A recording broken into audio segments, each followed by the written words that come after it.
Merry Christmas, everybody. My name is Master Zero, and welcome back to another reaction video. This time we are reacting to And Then We'll Be Okay by exurb1a.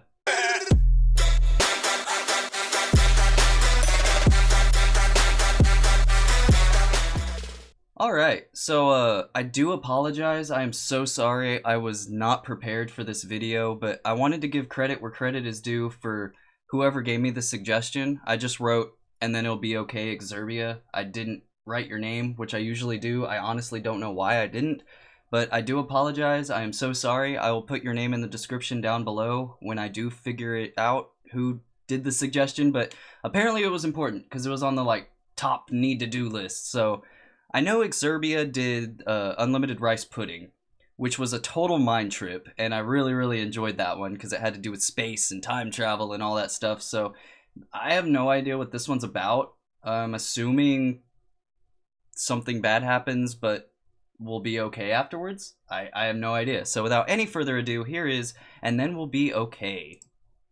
Oh, and then, yeah, that's a big important warning. That's why I had it on the screen. At the foot of the last mountain sat the last village, and in the last village lived Tao. It was Tao's birthday. While he was working in the corn, his friend Samuel shouted for him to come quick. Tao ran to the edge of the village where the death barrier was, and beyond the death barrier was his father, lying on the ground. Tao ran to his father. His father wasn't breathing. Tao dragged the old man back over the death barrier, and the village doctor checked his father over. The doctor said, "I'm sorry, he's dead. The snake did this." The snake? The next day, the village folk came to Tao's house. You're throwing a lot of stuff at me at once, man. "I'm sorry for your loss," and so on, and Tao thanked them, and then he was alone again. He hoped he would get good at being alone soon. That night, he watched the great mountain glowing with the light and madness of the new gods. Who knew what they were doing up there? When Tao slept, he dreamt of the snake that had killed his father, its fangs curved like scimitars, its eyes full of rage and malice and pride, and all the evil it had exacted on the village folk for hundreds of years, bringing disease and misery. And now it had brought death to his father. Enough. Tao got up just before dawn. He packed some water and food into a satchel, then went to the pyre where his father had been cremated and took his father's ashes and put them into a jam jar. Then he walked out to the boundary of the village, to the death barrier. "Stop!" someone yelled. It was the village doctor. "You step over the barrier, you can die. Leave the snake be. You can't fight him." Tao closed his eyes and stepped over the death barrier and walked out into the wilderness. Oh no. Tao trudged about the forest all day looking for the snake, but found nothing. He saw his father's face in the trees. Where had his father gone? This man who'd given him his time, his love, had taught Tao how the world worked. He'd brought Tao breakfast in the mornings and blankets in the evenings. He brought him up, but his father had gone off into the dark alone now, and Tao knew he couldn't bring his father breakfast, or bring him blankets, or bring him Why is this so sad? Snake, the bastard. He would kill him. Tao was out of water and thirsty. He spied the great mountain above the trees and walked towards it. At the foot of the mountain was a river, and he drank from the river for a long time. When he looked up again, there was an old woman sat a few feet away on the ground. The old woman took a swig from her hip flask. Tao turned to leave. "Hey!" the old woman yelled. Tao ignored her. She said, "You look like someone with unfinished snake-related business." Tao stopped. "How'd you guess?" "What do you know about a snake?" "Green one, about yay high," she said. "Maybe." She pointed up the mountain. "I saw him, went that way he did." "Did he now?" Tao said. "Oh yes, and a mighty sneaky wiggle he had about him also." "Yeah." Sneaky. Began to walk away. "That's where the snake lives, you know," the old woman said. "On the mountain. That's where he thinks up his evil plans, and he was mumbling something about how he just killed an old man too." Well, that was beyond coincidence, Tao thought. Maybe she knew something. Tao started off for the mountain instead. "Hey!" the old woman yelled. Or maybe she's the snake being tricky. He walked for some minutes before he spied another figure ahead, sat on the ground. It was the old woman again. "How did you get here?" Tao said. I was about to say that. She took a drawer on her hip flask. "You'll need a guide," she said. "A chaperone. He's awful tricky to beat, old Snakels." Tao said, "Not to be rude, but you're drunk and old and a bit useless, really." "You are being rude," she said. Tao walked on, but she followed behind. "I know things," she said. "I know things about the snake and the new gods, too." "Rubbish," Tao said. "Is it?" the old woman said. "Take me up the mountain and I'll teach you how to kill the snake. I'll kill him myself with my bare hands." I think the old woman's the snake. "No," the old woman said. "No, you won't." They looked about under rocks then, in holes, but the snake wasn't there. He must have gone further up, and so they climbed. Well, she did say on top of the mountain, so... They slept rough, and in the morning they had breakfast. For Tao it was bread, for the old woman it was her hip flask. They continued walking up the mountain. By midday they were high enough to look down on the landscape properly, and there was Tao's village, unremarkable. Just a few buildings and wisps of smoke in the valley. Are there other villages in the world? Tao asked. No. Were there? Yes. When? A long time ago. There used to be very big villages called cities once. Huh. Lots of people back then. He did say happened? the last city. Ambition, the old woman said. But is it really? She drank from her hip flask. Village, Say, sorry. Boy, when you kill the snake and he's gone, you think you'll be happy forever then? Yes, Tao said without pausing. The old woman said. They looked about under rocks then, in holes, but the snake wasn't there. He must have gone further up, and so they climbed. They slept rough again and woke to a grey and Sound like a sickly commercial dawn. break or something. They set off in silence, and soon they came into a fog that collected about their knees. The air smelled metallic. The daylight looked wrong. What's happened? I instantly Tao got like a said. 300 The old woman said vibe. nothing, only swigged on her hip flask. Tao saw something in the dirt, silver and complicated. What's that? He said. Old science, the hag said. What science? The old woman said, sort of like magic, but it works. There are more machines now, silver, glass, great Like that towers quote of from Thor. geometry and industry. Who built these things? Tao said. Well, the new gods, of course. Why have they abandoned them? Because all children get bored of their toys eventually, she said. And about them appeared lines and symbols, esoteric glyphs in the air, and lights flashed in the distance, and a great wind picked up, and the metallic reek grew thicker. The rocks were not rocks now, but hexagonal metal slabs, Whoa. and the trees were twisting candles of crystal. And ahead glowed a pedestal, and upon the pedestal was a set of spectacles. The old woman picked them up. Here, boy, she said. These are the glasses you'll know the snake with. Glasses, Tao said. My vision's fine. No, it's not. She put them on his face. Let you see Suddenly, beyond. Tao was pulled from Okay. his senses and saw the world. No like a warning. mascot. A tangle of fields and dimensions. Whoa. Time, the width of space. And he knew then that matter was both a point and a wave. And a Okay. joke. And he saw the logic at the bottom of everything, and the madness at the top, and the shape of becoming, and the dance of decline. And finally then he saw himself, in true perspective, a speck on a blot, on a smudge, on a blemish, on a fleck, in a grain of galactic sand amid a billion other beaches. And those beaches themselves only made up more grains of sand, and more grains of sand, Bro. and more grains of sand, and more grains of sand. I and do more not need grains to of think sand. about this right now. Now I know why there was a seizure warning. The old woman removed the glasses. Okay. What's that? Tao whispered. Oh, 31st century science. Bit before your time. She gave him the glasses. Keep these safe, eh? Who are you? Tao said. Oh, she replied. Who's anyone? They looked about under rocks then, in holes, but the snake wasn't there. He must have gone further up. And so they climbed. Wouldn't you just start at the top? That's my assumption. Start at the top, go down, The right? next morning they woke after dawn and had a fine view of Tao's village below. Tao said, why is the world dead? The old woman said, everyone got clever.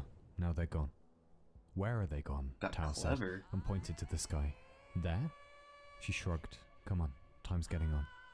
They continued up the mountain, the peak high above, the village low below. Tao thought again of his father. He imagined the days ahead as empty and overcast, no one to talk to, truly. No more games, no more laughing. When he found the snake, he would rip it apart. He spied a stream, and Vengeance. the water was red, and he realized it was blood. The stream of blood grew thicker as they climbed. No, it was a river of blood. And on the ground were notes and coins and precious jewels and staffs and scepters. The ground was scorched, and from the ground rose smouldering vapors, and the air stank of death and glory and dominion. And ahead, Tao spied a sword. It was sticking out of the soil, its hilt glinting red and purple and gold, and the blade an opulent silver. They sidled Cool. closer. Take it from the ground then, boy, the old woman said. What is it? Tao said. That is Epic the sword music you'll there. kill the snake with. And with a great effort, Tao wrenched the sword from the ground and brandished it, and great plumes of fire and lightning leapt from the tip and set the ground Nice. alight. Tao brandished it again, and outshot swarms of locusts and wasps, and he bellowed a great stentorian laugh, and the laughter echoed out over the plain of the mountain. Everything was power. Everyone Dial it listened back, to him bro. now. The village elders, the oracles, the bullies, and the brutes. Hell, even the snake when the time came. He laughed again, and the mountain was only fire and lightning then, was only power and malignancy and rage. Thou shalt always kill, he thought. And he knew that no one could do No. a damn thing to stop him, ever again. And more than that, with a dastardly certainty he supposed that with this thing, he could end the world if he wanted. I hope you don't want to do that. I mean, it's already like on its dying breath, right? Tao ate in silence, and the old woman drank in silence, and they got walking as usual. Tao said, "How long until we find the snake?" The old woman drank, said nothing. "Isn't that thing empty already?" Tao said. She turned the flask upside down and poured out a constant stream of booze that didn't end. "Are you one of the new gods?" Tao said. "Do I look new?" the old woman said. "Well, what happened to the new gods?" "The snake," she said. "It killed them?" "Sure." Tao stopped. Sure. "Well, how in the hell do you think I was going to beat it if it killed the new gods?" The thought had crossed my mind, the old woman mumbled. "Still, the glasses and sword will serve you well, and we have a few more things to collect yet." "Like what?" Tao said, but already he heard music, upbeat, calling to him. They came on the remains of a great party, empty bottles, discarded trinkets. "What happened here?" Tao said. "Abandon," the old woman said. In the ruins of an old and ostentatious house burnt partly to the ground was a tankard that glowed, and inside the tankard was what looked and smelled like mead. "Go on," the old woman said. So, like, "Drink a little." are we the new gods? "This is the indulgence you'll kill the snake with." And with that, Tao drank. And when the cup came away, the old woman grabbed Tao's hand and led him into a dance. The mountain began to spin about them, the colours Wasn't blurring. expecting that. "What's happening?" Tao yelled. And the old woman yelled, "That's it! Dance, you bastard!" And Tao and the old woman danced across the mountain, over the debauchery and under the moon, and suddenly Tao was not thinking of his father, or the snake, or the village. "What if there's no point to anything?" the old woman sang. "Who cares? Who cares?" Tao agreed. I mean, in a very "Tragedies cryptic happen, way, people die. that's It's all a game. true. It's all a facade. There's no salvation. Just no be meaning." happy. He saw into the heart of things now and knew there was no Whoa. heart, that everything was suffering, and even that didn't matter. A joke God was playing on the world for nothing more than his own sick amusement. They moved to the cliff, feet stepping in perfect time, the stars spinning about at a dizzying pace, and the mountain echoed with the music of reckless abandon, and nothing mattered now. Fuck 'em, Tao thought. Fuck 'em. And they danced the nihilist waltz long into the night, until the sun began to rise. Dang. I mean, it's nice to unwind, but there's a limit, bro. Tao woke with a throbbing head and a mouth that tasted like death. The old woman was already up, Hangover? smoking a pipe. "All well?" she said. Tao mumbled. "Was the dancing really necessary?" he said. The woman nodded. "Certainly was. Come on, we're very close now, and the snake can't hide forever." "I'm not going anywhere until you tell me what the hell is going on," Tao shouted suddenly. I would like to "Where know are too. the new gods? Where is the snake? And who are you?"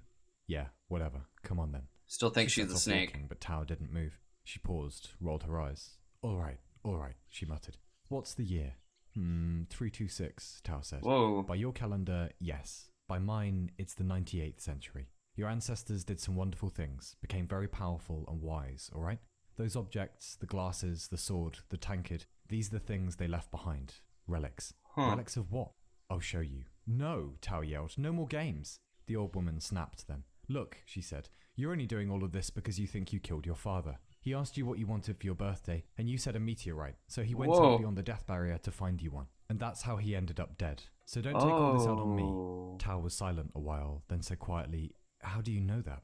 "Because I'm really, really clever, and I'm trying to help you here, so would you give an old woman a break?"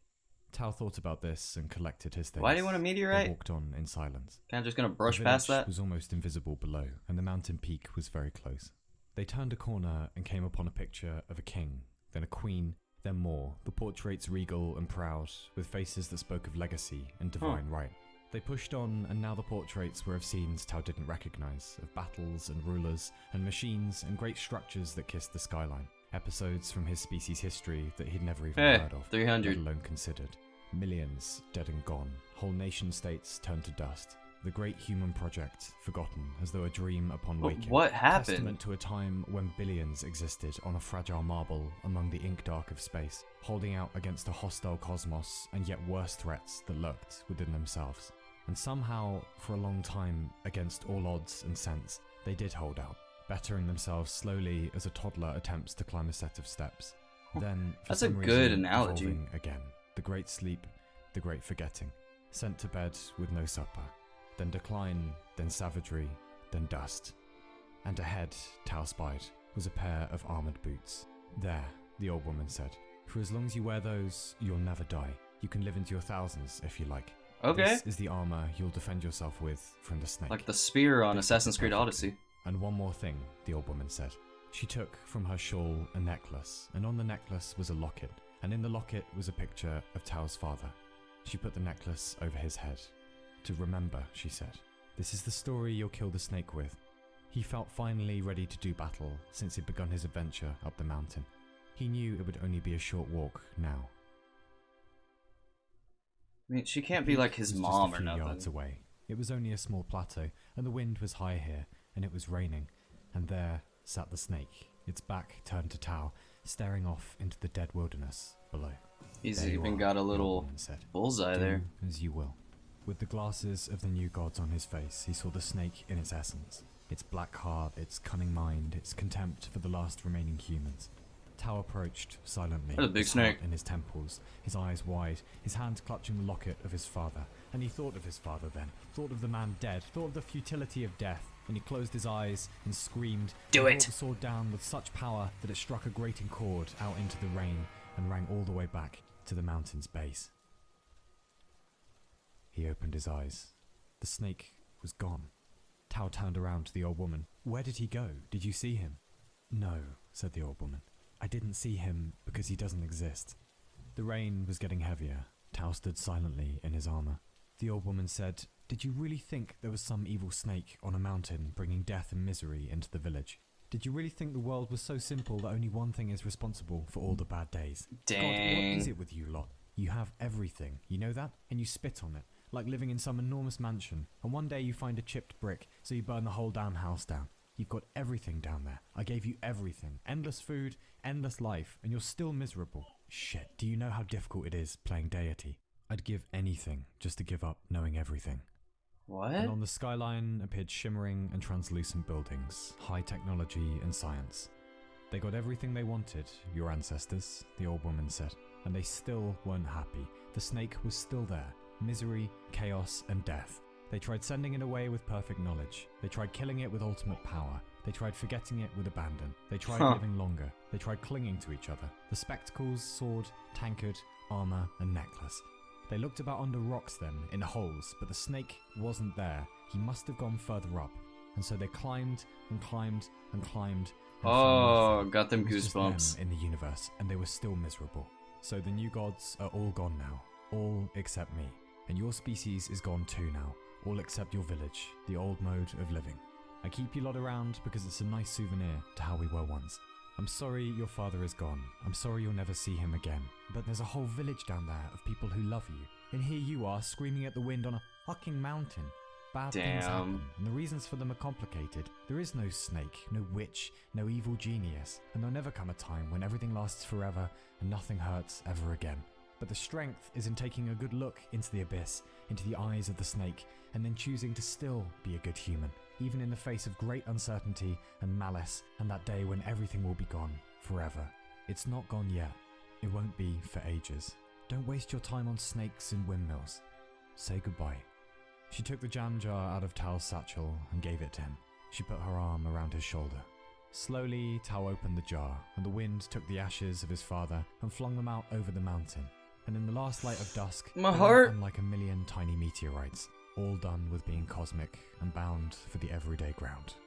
The old woman said, Your species, mine once too. We must be the only creatures allergic to happiness. We ruled the galaxy a long time ago, and still quibbled over who got more ice cream for dessert. Still wanted to pretend we didn't come from the mud. Still couldn't accept this is crazy, man. Solace aren't to be found in the heavens, but in the trenches of everyday living. We'll know everything, and then we'll be okay. We'll kill everything, and then we'll be okay. We'll forget everything, and then we'll be okay. We'll live forever, and then we'll be okay. We'll cling to everyone, and then we'll be okay. And even then, we weren't okay, because that's not how the game works. Go home, Tao. Don't try to be a hero or a sage or a warrior. Just exist for a while and be decent. That's heroism enough. It's how it's always yes! been. Hey, you want to keep the glasses and sword and tankard and armor? You can rule the world if you like. No, Tao said. Good choice. Tao said, Am I the first from the village to Very come good up after the choice. snake?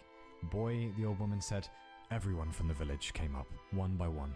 I gave them all the same treatment. They all went back down, even your father.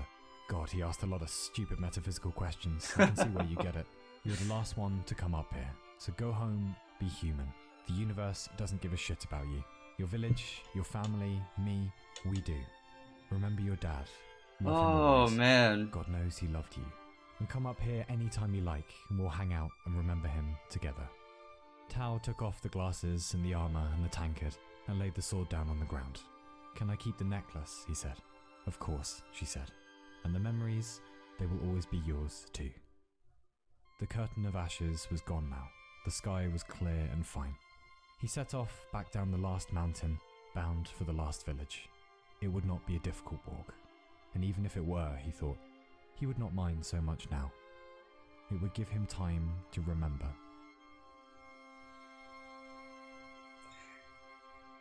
That was good. Oh, that was so good. That was amazing. That was so good. It was such a good story. And like, the premise was so good.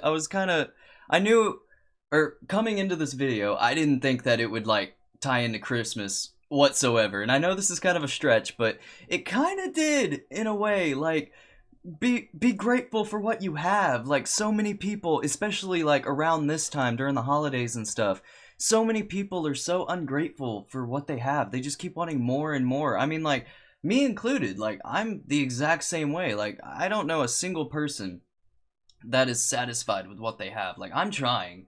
I try to be the most bare minimum, just the basics of what I need and then move on. But I think as a human being, you keep wanting more and more and more, and it just doesn't stop. But this is such a good video. Thank you so much, whoever suggested it to me. I'll put your name in the description. I do apologize that I don't remember who you were, but that was so good. I loved it so much. Just the premise, the story, even the visuals were amazing. Like, that one, first time he put on the glasses, that was trippy. There was no warning whatsoever, and I do understand why he had a Caesar warning at the beginning of this, but this was great. This was so good. It checked off everything I loved. It was so good. So thank you everybody so much for watching. If you like this video, feel free to leave a like down below because it makes me feel all warm and fuzzy on the inside. And don't forget to subscribe to my channel for more awesome videos like this one. So with that said, I have been Master Zero. Y'all guys have been fantastic, and I will see y'all in the next episode.